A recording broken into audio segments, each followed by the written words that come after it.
The other big talking point here is really around the Ether ETF and the first stages of this being approved by the US regulators as well. Is this as significant as the Bitcoin ETF? Is there going to be as much demand?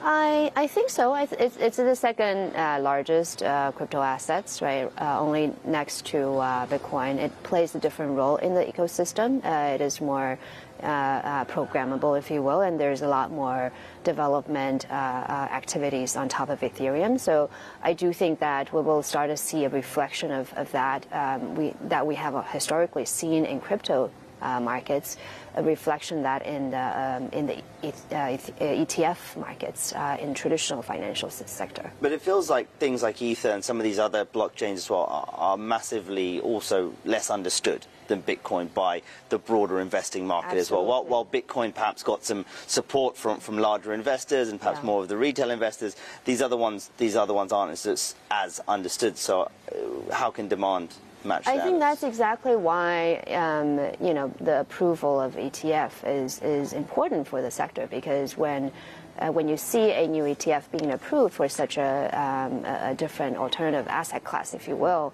it naturally draws questions from various investors, particularly institutional investors that hold and manage retail money.